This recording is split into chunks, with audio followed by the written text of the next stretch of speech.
Johnston man heads to court one day after police find an arsenal inside his home. Nicholas Colacone was arrested, and today he faced the judge on several charges. The department received a tip through a tip line relative to a convicted felon being in possession of some firearms. We also discovered 18 improvised explosive devices in the bedroom. ATF and the Rhode Island Bomb Squad helped with the arrest and search. The ATF and the JPD came to my house.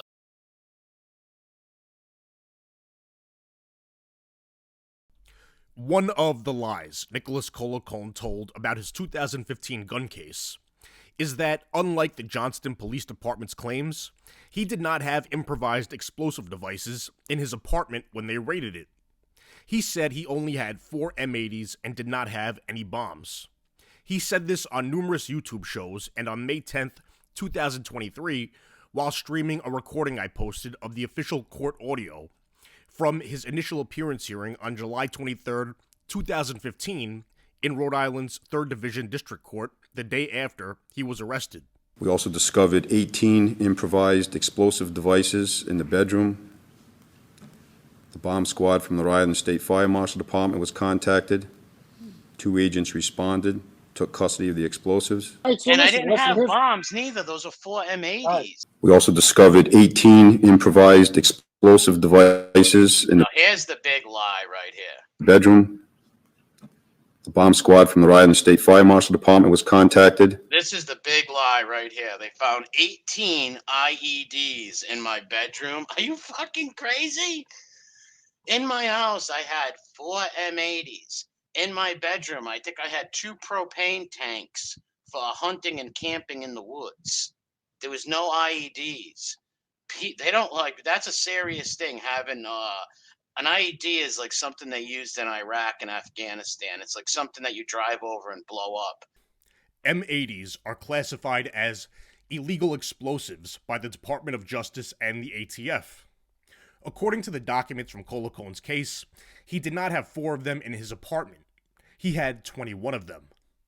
To quote from the initial paperwork written on the day of the raid and arrest, Special Agent Robitaille observed a metal box in a dresser drawer containing what appeared to be approximately 20 homemade explosives. The suspected explosives were constructed from paper cardboard tubes with what appeared to be cannon wick and electrical tape. One explosive looked different from the rest and was wrapped in white medical tape with a smiling face drawn on it. I contacted bomb technician Bruce Quinn of the RI Bomb Squad, and he advised not to move the items and that he and his partner would respond to the scene. Bomb techs Bruce Quinn and Thomas Groff later arrived and took possession of the suspected explosives. The items were x-rayed on scene and the images were later provided to us. The device wrapped in medical tape appeared to have steel or lead balls inside it. This would have made the device work like a grenade, sending metal shrapnel outward when the device exploded. The devices appeared to be manufactured fireworks that were altered and made into weapons.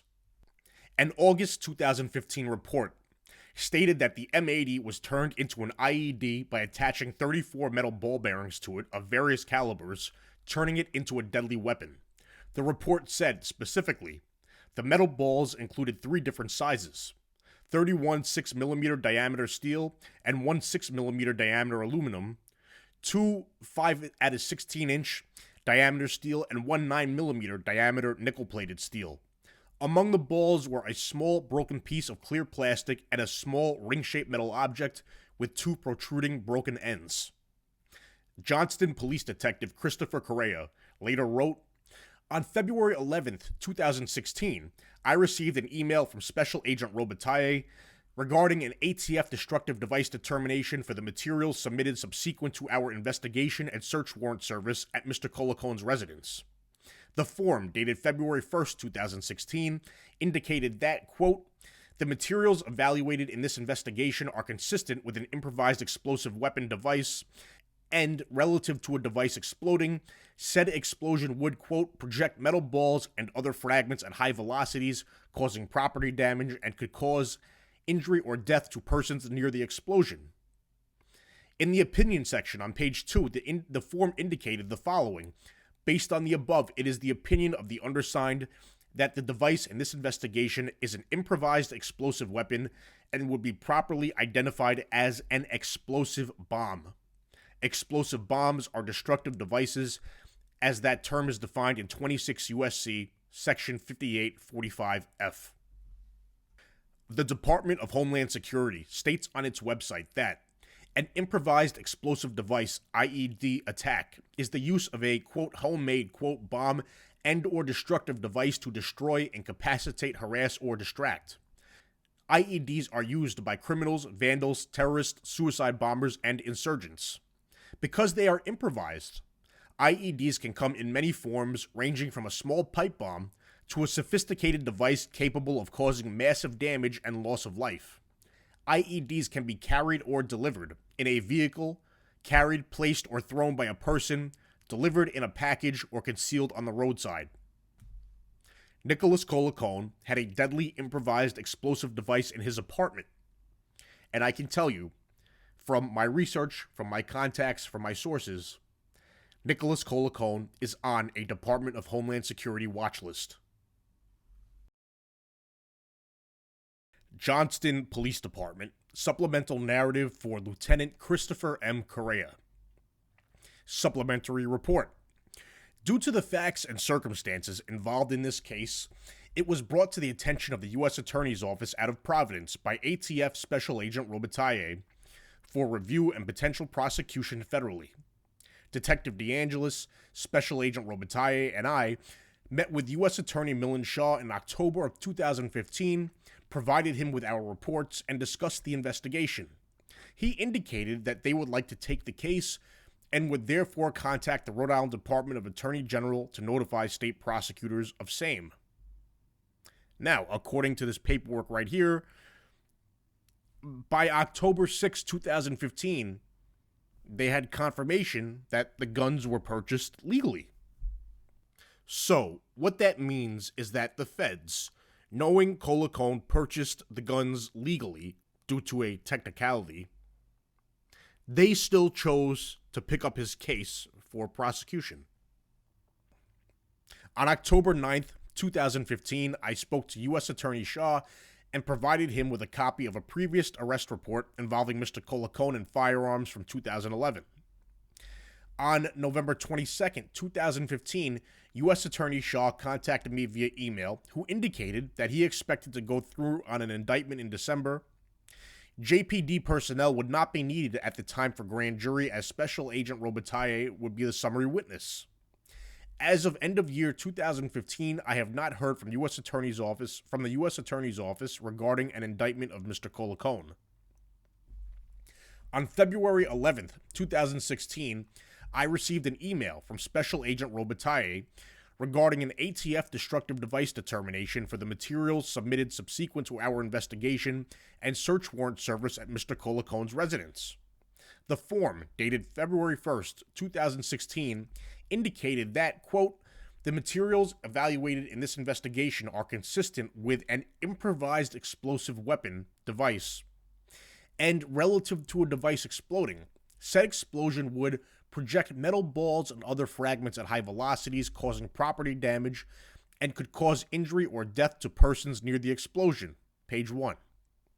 In the opinion section on page 2, the form indicated the following. Based on the above, it is the opinion of the undersigned that the device in this investigation is an improvised explosive weapon and would be properly identified as an explosive bomb.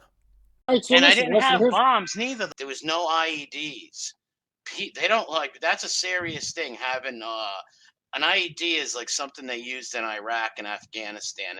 Explosive bombs are destructive devices, as that term is defined in 26 U.S.C. Section 5845F. The document was signed by Richard J. Campbell, Supervisory Explosives Enforcement Officer, and Kenneth Erickson, Program Manager of the Explosives Enforcement Branch. I submitted the printed email copy of the ATF destructive device determination form to the detective's temporary Dropbox as evidence. On February 25th, 2016, I received an email from Special Agent Robitaille regarding his investigation of Mr. Colacone's firearms purchases.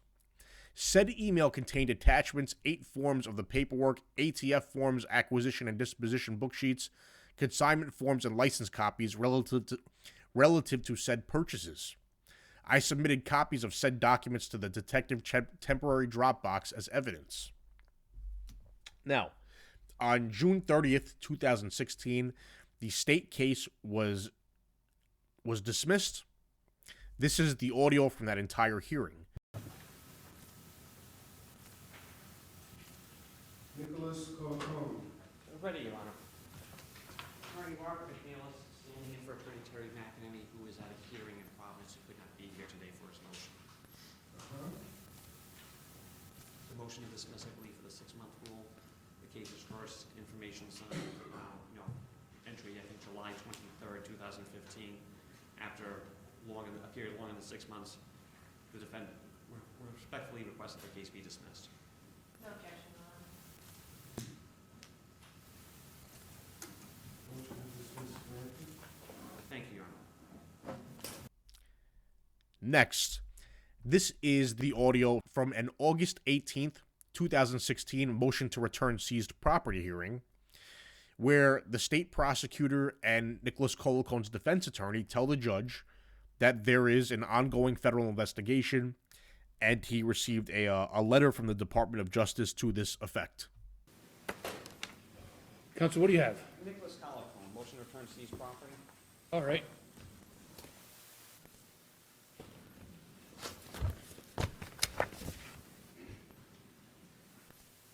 It's actually Attorney Terry McEnany's matter, but I'm here on his behalf. All right, no problem. And have you had a chance to talk to your sister about the return of the property? I have, you may recall we were here about 2-3 weeks ago. There's no objection at that time. You continued it to today to figure out what the status was of the property. It turns out there actually is an objection from the Attorney General, because I think this case may be going federal, I'm told. All right, so the status of this case is that the motion to dismiss was granted, so this case has been dismissed. That was June 30th, 2016. So just a little shy of 2 months since then. Any idea when federal authorities are planning to move forward?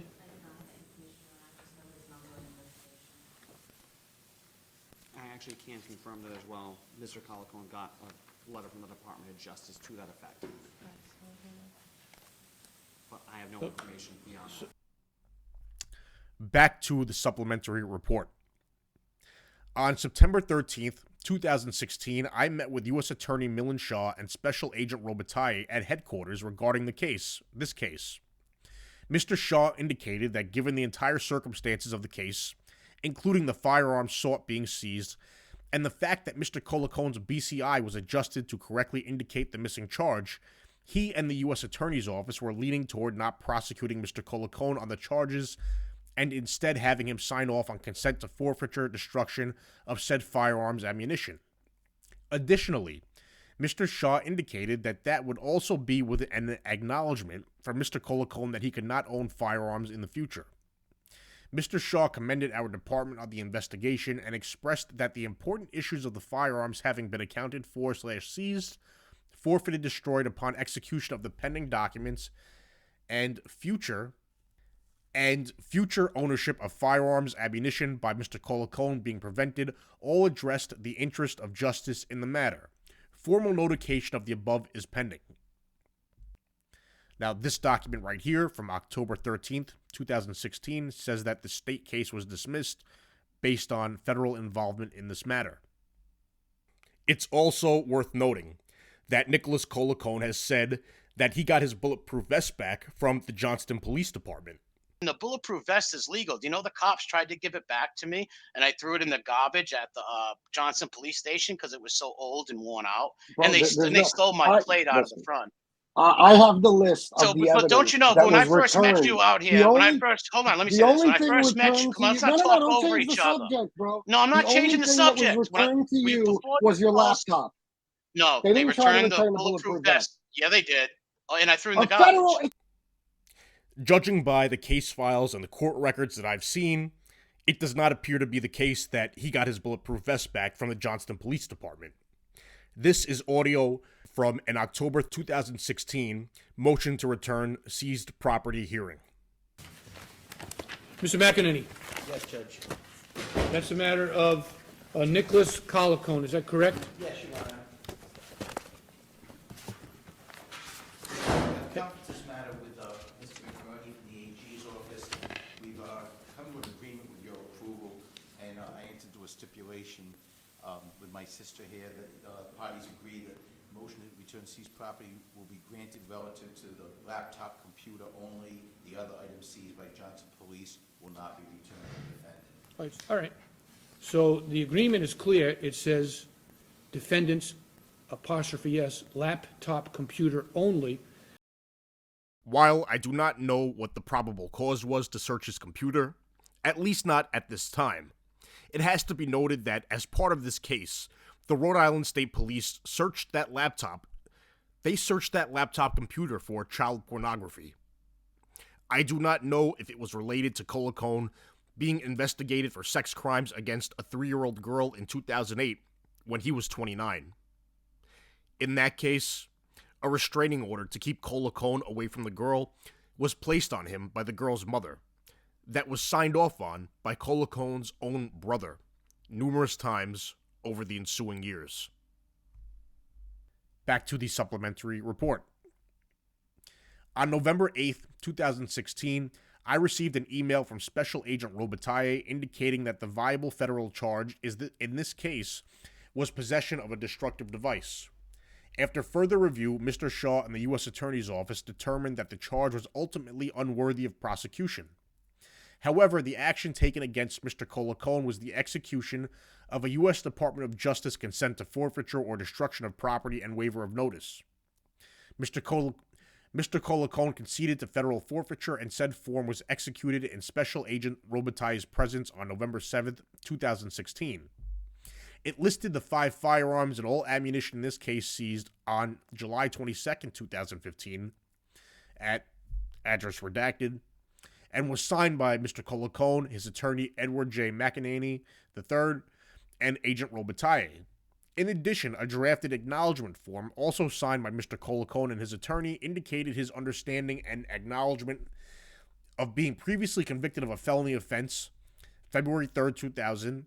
It would therefore be a crime for him to possess any firearm or ammunition, and that he now understands and acknowledges that as a convicted felon, he may not possess any firearm or ammunition. Copies of these documents were printed and placed in the Detective Division temporary drop box as evidence of the outcome of this case.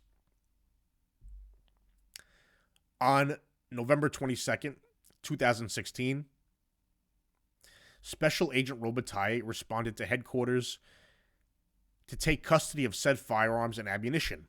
A property evidence release form was completed and signed with BCI Detective Haywood, and the property was turned over. A copy of said release form was assigned property number 162415PR, and also placed in the Detective Division temporary drop box as evidence. Mr. Collicone's remaining property will be handled consistent with Rhode Island general law. This case will be closed administratively based on the outcome from the U.S. Attorney's Office and the related firearms, ammunition being released to the U.S. Department of Justice Bureau of Alcohol, Tobacco, Firearms, and Explosives. Detective Lieutenant Christopher Correa, number 8.